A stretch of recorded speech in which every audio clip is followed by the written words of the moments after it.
I wouldn't be criticized. Next thing, maybe the criticism is about my potential and ability and me fulfilling that potential. So you can spin it to your advantage. So if a man criticizes you and say, boy, you're not scoring a goal or you're not doing this or you're not doing that, then you just spin it and just take it as, because to me, there's no such thing, like a man would say, there's no such thing as, others say no, bad, how do you say bad publicity. Publicity. So there's no such thing to me as negative criticism. This is just criticism, unless you're getting to personal, we're talking about family and these things. But once you're critiquing my game and you're saying, all right, then you feel you're not this. So I think it is not breaking news, people. Man, before you go, I have to news. leave. I have to leave. Yeah, I will say, Haka, if you're watching, don't take it personal.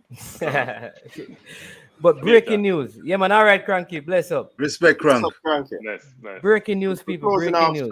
People. Yeah, man. Breaking news, right? Peso said that, complaining that we shouldn't discuss in EPL his Reggae Boy content.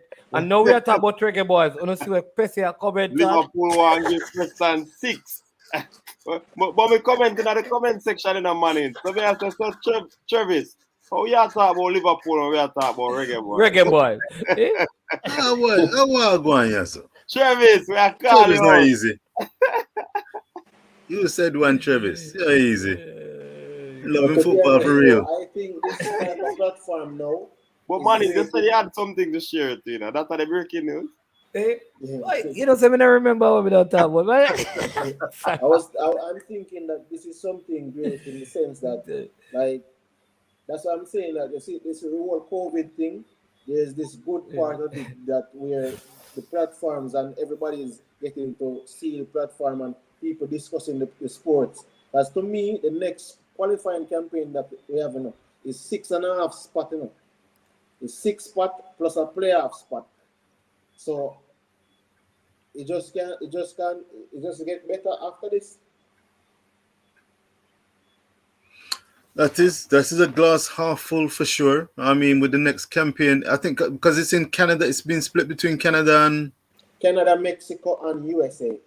That's fantastic opportunities. So, yeah. Hey, you've not given up hope for Jamaica in this qualifying campaign. How optimistic are you as it stands? I am thinking that based on the squad that Jamaica has, we should. You see, USA, I'm thinking a lot of people is overrating USA. I'm watching USA team as constructed, and the fact that their team is not as what we would say chemistry are gelled together. A lot of the players haven't played a lot for USA, haven't really played a lot of international football. So I'm thinking we should be competing with the US for that third spot, automatic spot. If you fall out of the sky, you drop on the cloud. So I think if we can compete for the third spot, because I think Canada, as much as we drew with them, I think Canada and Mexico is the better teams in the group. So I think USA, Jamaica, and Panama, we can fight for those 2 spots. The third spot, if we fall from the third, we get a 4th place. If the raffle goes well, we get a Oceania or Asian team. And that's not a given. That is not a given, by the way, in terms of automatic qualification to get a playoff. If we got a playoff place, that 4th place. If we got a playoff, it would be between us, Oceania, Asia, and South America. And that's not a gimme. I see there's a question down here regarding Mr. Fisher, who surprised so many of us with that outstanding strike, outstanding layoff from Gray, and outstanding. Yes, CD, what do you think? That's the last question I'm going to ask each of you to answer before we close this show off. You know what I mean? So starting with you, Richard, what say you? Do you guys think that Stopper finally found the right position for Fisher? Because he had a really good game playing in that position against Honduras. Well, there's an old saying, which is you're only as good as your last game. Mm-hmm. And that game, not many people even expected Fisher to be on the pitch in any capacity. The performance he produced, the highlights that I saw and heard, and then the resultant strike, What a strike. A beautiful strike. Mr. Fisher, if fit, must be full of confidence. Tapper will be full of confidence regarding Mr. Fisher, and whichever position he started in that game against Honduras, I think that he's got a great shout of arm being in the mix. I expect him to be, if fit, in the squad, and he could resume that position. He's got a fighting chance, but we will see. Nothing beats competition for places, but Mr. Fisher did himself absolutely no harm whatsoever with that performance and that strike. Incidentally, Brian is saying that, aka Pink Wall is saying that he earned a start after that goal in his club team. Which school did Brian attend? I don't know. Is it St. George's? What are you trying to say, man? No, I'm just checking. Tajay, bro, what say you about the question? Final thought. It's not necessarily the question, but I'm going to say something. The next two games, right? USA plays Mexico and us. So if USA loses to Mexico and we beat USA and win another game, we are on 11 points and USA is on 11 points. That's why I was saying earlier, USA, Jamaica, and Panama is competing for third and fourth. So when I said it, some people might look at USA, but if USA plays Mexico and losing, and we beat USA, then you know, say, we're in a driving spot going into January. You're right. Money. Yeah, man. So let me say this. Yeah, man. I think, listen, you don't know. Oh, Shatter, you still owes $1, right? That's 2 plus 2, that's 4. So you need to send, the show soon finish, you need to send the other $1, brother. Style and flavor. Does he get dispensation for saying style and flavor? Hold on. Let me just finish. Sorry, coach, we have to drop that in. Next thing, man, a sponge, you're supposed to talk to me, right? So you need to hit me up. But with Fisher, give credit where credit is due. The man did well. He should be in the squad. You understand me? I totally agree with that. Depending on the system that the coach is using, we may think about how he's going to, whether he can play. But I do agree that if we're playing with the back three like the last game, that may suit him well. If he gets benched for the back, we're playing a back four, that would be okay. The truth is, if Leon Bailey scored that goal, if Kemaru scored that goal, if any, we'll be making waves about it. Brilliant cutting, and so we have to give the youth credit. He scored an excellent goal. Brilliant. Yeah. You understand me? So big him up, and I would say put him in the team, keep him in the team, and if you're playing the same back three, then let him start the game. You understand me? Yeah, man. Oh, the man didn't go to St. George's. Oh, you were trying to attend St. George's, just checking. But just hey, coach, how Shatter got it? Shatter leave 1 cent. Shatter leave 1 cent, man. My opinion on Fisher is that he should be in the squad. He should be in the squad because that goal that he scored and in transition was very, very brilliant. So I mean, he should be in the squad, no doubt about it. Definitely. And it's a good option coming off, even if you don't start, it's a good option coming off the bench because he has the pace, and now we're seeing that he has the technique to execute. So, full respect, Laka. Big up yourself, people. Thanks to Tajay Brown, one of the newest panelists. He came over tonight and doing thing. Big up to Richard, big up to Cranky, and the Crank has crew. Big up to I Am Sure and the I Am Sure crew. So people, I just want to say this. A matter of fact, Manning, still we are going tomorrow. Yeah, man. So tomorrow we have a big, we can't even tell him name. Tomorrow we have a big baller that's going to be on the show. We have a big one. We have 4 big ballers. Like we can't tell you the name, right?